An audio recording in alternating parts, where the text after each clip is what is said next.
에레미야 17장 5절에서 8절의 말씀입니다. 여호와께서 이와 같이 말씀하시니라. 무릇 사람을 믿으며 육신으로 그의 힘을 삼고 마음이 여호와에게서 떠난 그 사람은 저주를 받을 것이라. 그는 사막의 떨기나무 같아서 좋은 일이 오는 것을 보지 못하고 광야 간주한 곳 건전한 땅 사람이 살지 않는 땅에 살리라. 그러나 무릇 여호와를 의지하며 여호와를 의뢰하는 그 사람은 복을 받을 것이라. 그는 물가에 심어진 나무가 그 뿌리를 강변에 꽂히고 더위가 올지라도 두려워하지 아니하며 그의 빛 청청하며 가무는 해도 걱정이 없고 결실이 그치지 아니함 같으리라. 아멘. 우리가 살다 보면은 두려운 상황을 맞이할 때가 있습니다. 이럴 때 두려움을 해결하는 방법으로 능력 있는 사람을 찾아가서 의지하는 것입니다. 나는 능력이 없지만 내가 의지하는 사람의 능력은 대단하기 때문에 안심하고 자신을 맡길 수가 있습니다. 사람은 자기 혼자 힘으로 다 이루고 살아갈 수 없습니다. 누군가의 도움을 받아야 합니다. 우리가 자라면서 부모의 도움도 받고 이웃의 도움도 받고 많은 사람들의 도움을 받지만 그러나 완전하지가 않습니다. 모든 사람들이 다 불완전하기 때문에 그렇습니다. 그러면 우리는 어찌해야 하겠습니까? 성경에는 두 길을 보여줍니다. 하나님을 믿고 의지하면서 하나님의 영광 가운데 살아가는 길이 있습니다. 반면에 하나님을 의지하지 않고 자기 욕심을 따라 살아가는 악인의 길이 있습니다. 시편 1편 6절에서도 이렇게 말씀하고 있습니다. 무릇 의인들의 길은 여호와께서 인정하시나 악인들의 길은 망하리로다. 하나님을 떠난 인생에 참된 희망이 없습니다. 참된 기쁨이 없습니다. 참된 만족이 없습니다. 순간적이나 또 일시 동안 기쁨과 만족을 누릴 수 있을지 몰라도 갈증을 느끼는 것처럼 영원한 기쁨과 만족이 없다는 사실입니다. 의지한다고 하는 말은 무슨 뜻이냐면 무엇에게 매어 달리다 라고 하는 뜻입니다. 하나님을 의지한다고 하는 말은 우리 자신을 하나님께 내어 맡기고 하나님에게 매달리는 것을 말합니다. 모든 것을 하나님께 맡기고 하나님께 우리 자신을 매달리는 것, 이것이 바로 의지하라고 하는 히브리어의 의미입니다. 그렇다면 우리가 왜 하나님을 의지해야 됩니까? 하나님의 명령입니다. 성도의 마땅한 자세입니다. 시편 4편 5절에서 여호와를 의뢰할지어다 명령형으로 말씀하고 있습니다. 하나님을 의지하는 그러한 삶을 살아라. 또 시편 115편 9절로 11절에 보니까 이스라엘아 여호와를 의지하라. 왜 하나님을 의지하라고 했느냐? 하나님은 도움이시오 방패이시다. 하나님은 우리를 도와주시고 우리를 보호해 주시는 도움이시고 방패이시기 때문에 하나님을 의지하라고 했습니다. 여호와를 경외하는 너희는 여호와를 의지하라. 그는 너희 도움이시오 너희 방패시로다. 편안할 때에는 도움도 필요 없고 방패도 거추장스럽지만 전쟁이 일어났을 때나 위기에 처했을 때는 지푸라기라도 잡고 싶은 마음이 인간의 마음입니다. 누군가 나를 도와주기를 바라고 무엇인가로부터 나를 보호해주고 지켜주기를 바라는 것이 사람들의 한결같은 마음입니다. 그렇기 때문에 여호와를 의지하라. 그는 너를 도와주시는 이시요 너의 방패시로다.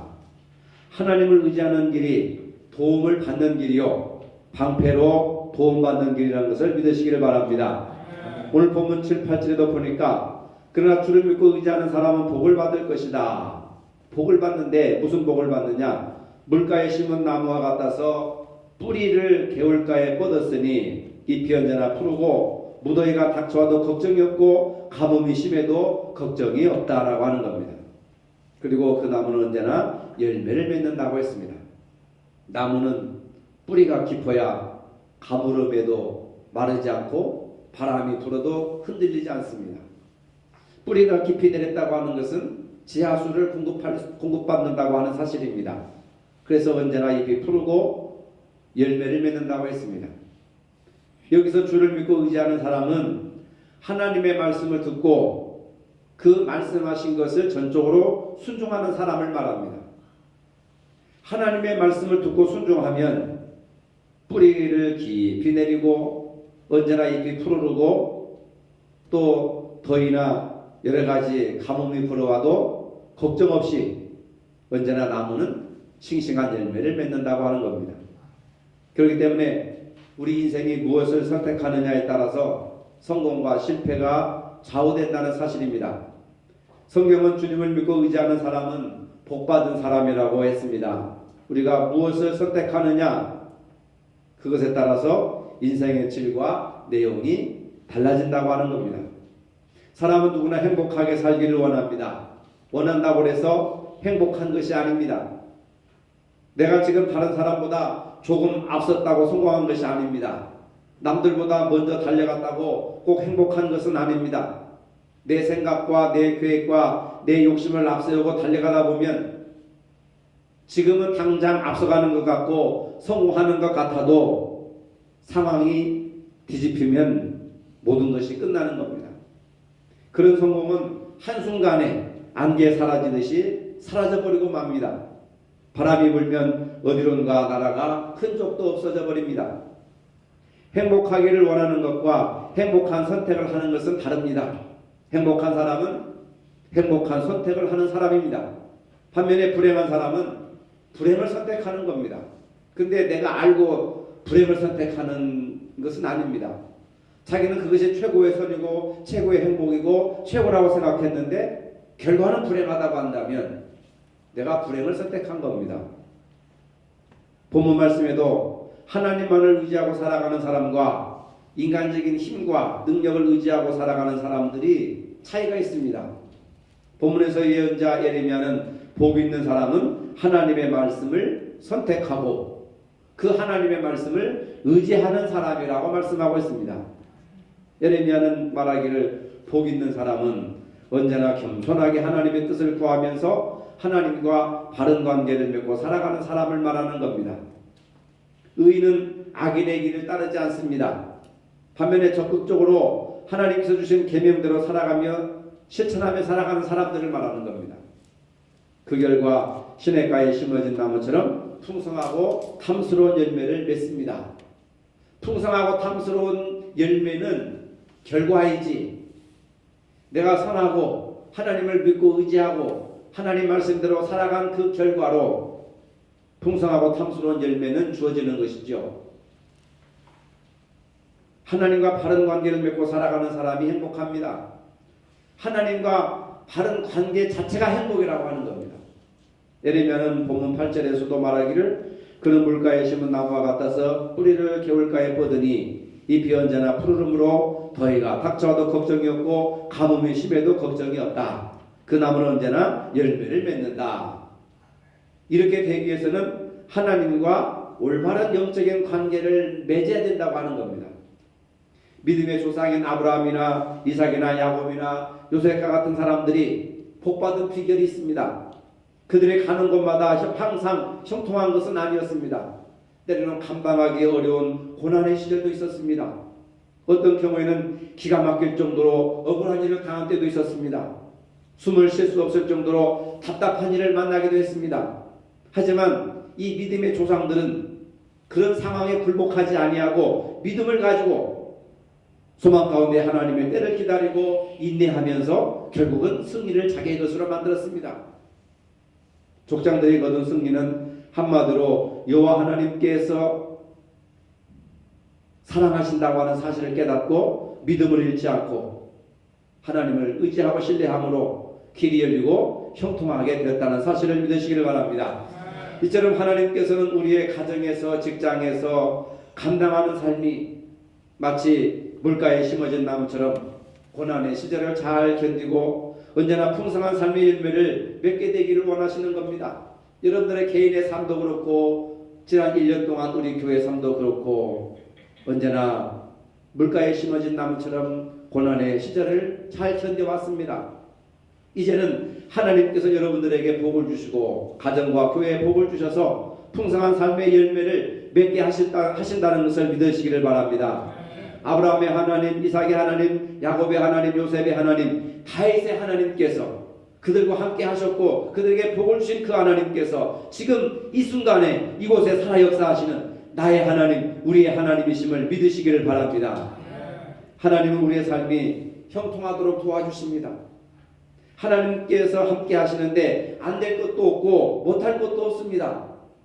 문제는 우리의 믿음입니다. 나의 믿음의 분량입니다. 이제부터는 눈으로 귀로 입으로 하나님의 말씀을 보고 듣고 읽으시기를 바랍니다. 그리고 무엇보다도 그 말씀을 믿으시기를 바랍니다. 그러면 하나님의 능력이 우리 속에서 차고 넘치는 역사를 경험하게 될 것입니다. 요셉을 보십시다. 형들에게 미움을 받아서 노예로 팔려갔습니다. 억울하게 감옥에 던져졌습니다. 불안한 환경 속에서도 그는 하나님만 의지했습니다. 창세기 39장 23절에 여호와께서 그를 범사에 형통하게 하셨더라. 그냥 그 말씀이 하늘에서 뚝 떨어진 것이 아니라 요셉은 인생은 내리막길이었습니다. 곤두박질 쳤습니다. 실패한 인생이고 철저하게 배신당한 인생이고 버림받은 인생이었습니다. 그럼에도 불구하고 하나님을 의지한 결과, 그 결과로 여호와께서 그를 범사에 형통하게 하셨더라. 노예로 팔려가도 형통하고 감옥에 들어가도 형통하고 무슨 일이 있을 때도 하나님께 그를 높이셔서 애굽의 총리가 되고 난 후에도 형통케 하셨다고 하는 사실입니다. 여러분, 노예로 팔려가도 형통하고 감옥에 들어가도 형통하는 삶이 저와 여러분들의 삶이 되어야 될 줄로 믿으시기를 바랍니다. 하나님을 의지하는 사람은 하나님께 예배를 드리고 말씀 공부와 기도하는 것을 우선적으로 생각하고 그 일 자체를 기뻐하고 늘 감사하는 겁니다. 언제나 하나님을 섬기며 그의 나라와 그의 의를 구하라고 하시는 말씀처럼 하나님을 자랑하고 하나님을 기뻐하고 하나님으로 인하여서 늘 감사하는 마음에 차고 넘칩니다. 그런데 우리는 뭐예요? 기분에 따라서, 날씨에 따라서, 상황에 따라서 불평하고 원망하고 자기 생각대로 살아가는 데가 얼마나 많은지 모릅니다. 하나님을 사랑하고 그 말씀에 순종하고 그를 의지할 때 하나님께서는 축복하십니다. 요한복음 14장 21절에도 예수님은 나의 계명을 지키고 또 나의 계명을 가지고 지키는 자라야 나를 사랑하는 자니 나를 사랑하는 자는 내 아버지께 사랑을 받을 것이요 나도 그를 사랑하여 그에게 나를 나타내리라. 주님의 말씀을 순종하고 지키는 자를 통해서 하나님의 사랑을 받을 것이고 그 사람을 통해서 예수님이 나타나실 것이다 라고 하는 겁니다. 조금 전에 우리가 함께 부른 찬송가 86장에도 보면 내가 늘 의지하는 예수, 예배 시간만 부르는 찬송가가 아니라 하루 24시간 1년 365일 내가 늘 의지하는 예수님, 이 가사에서는 하나님과 소통을 통한 특별한 관계를 유지하는 모습이 함축되어 있습니다. 하나님을 늘 의지하고 소통하며 살아가는 성도의 삶이 어떤 모습이겠습니까? 어떤 환경이 와도, 어떤 가뭄이 와도, 어떤 태풍이 와도 항상 기뻐하고 쉬지 말고 기도하고 범사에 감사하는 그러한 삶이 내가 늘 의지하는 예수를 믿는 신앙이라는 사실입니다.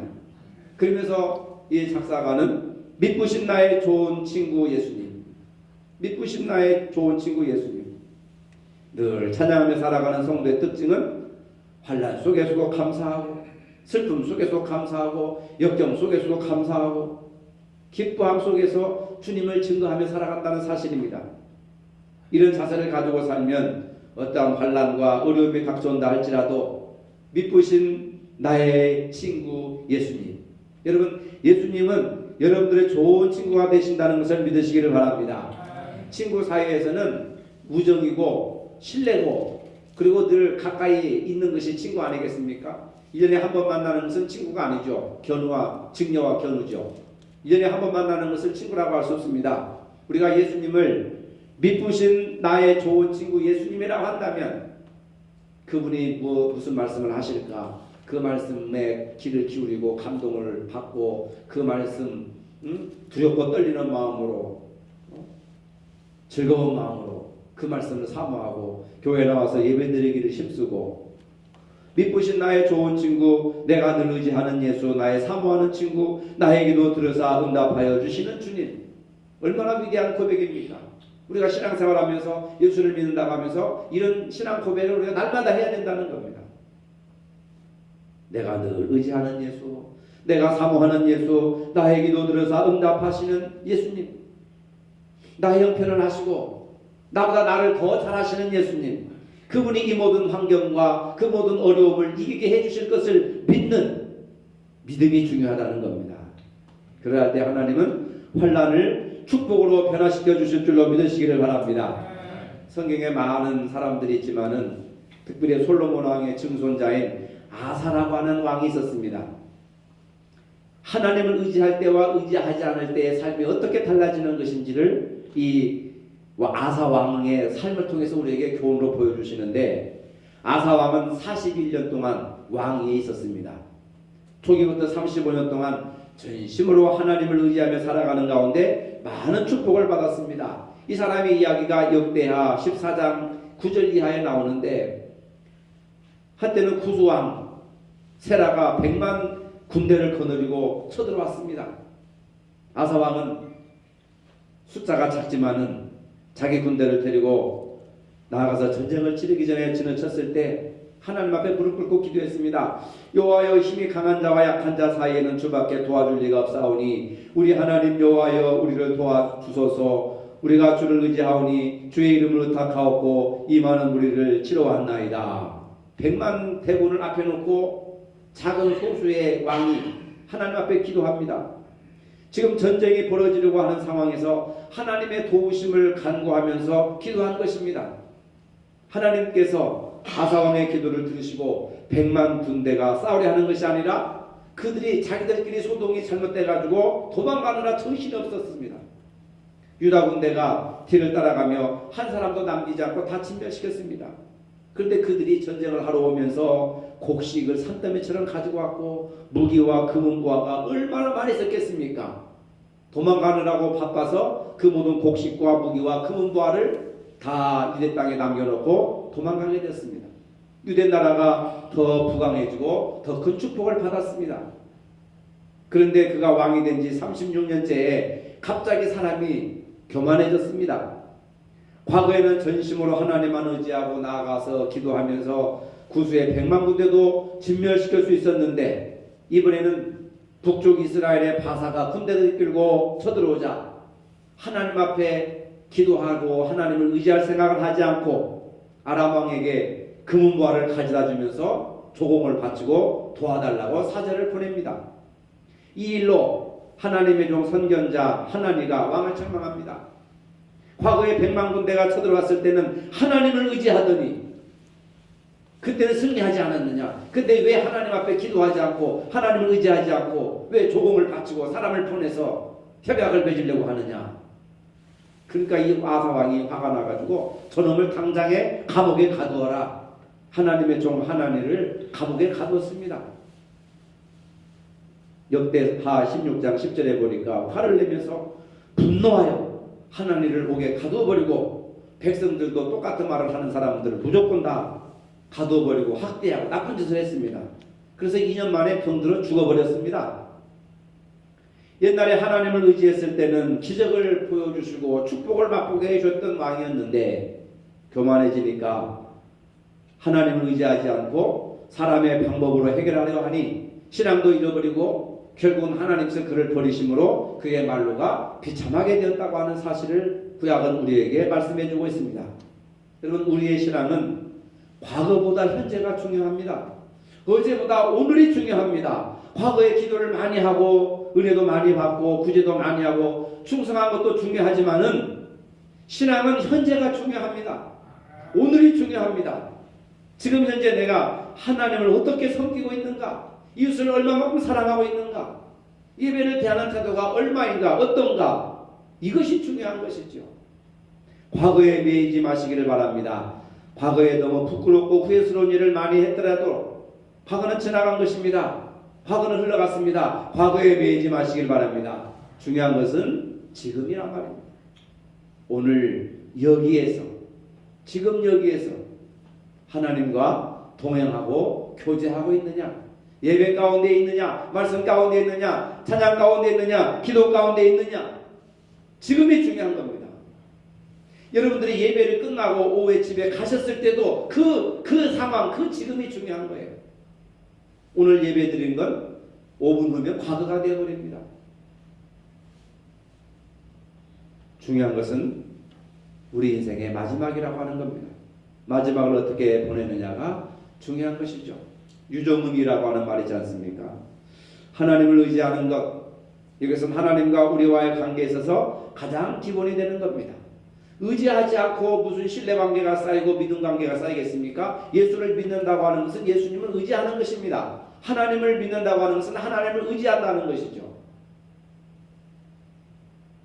가정에서도 그렇고 직장에서도 그렇고 교회에서도 그렇고 서로가 서로를 의지하지 못하면 무슨 믿음이 있겠습니까?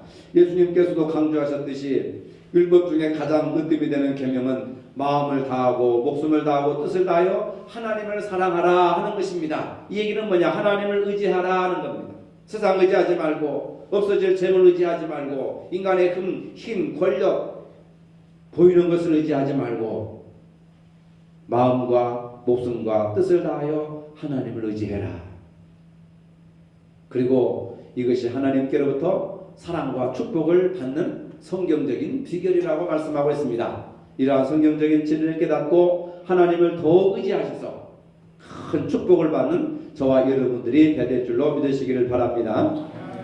거룩하신 아버지, 무릇 여호와를 의지하며 여호와를 의지하는 그 사람은 복을 받을 것이라고 하셨습니다. 저희가 하나님을 의지함으로 물가에 심어진 나무가 그 뿌리를 강변에 뻗치고 더위가 올지라도 두려워하지 아니하며 그 잎이 청정하며 가무는 해도 걱정이 없이 결실이 그치지 않음 같이 이러한 오늘의 본문의 말씀에 축복을 소유하는 복된 저희들이 되게 하여 주시옵소서. 예수님의 이름으로 기도합니다. 아멘.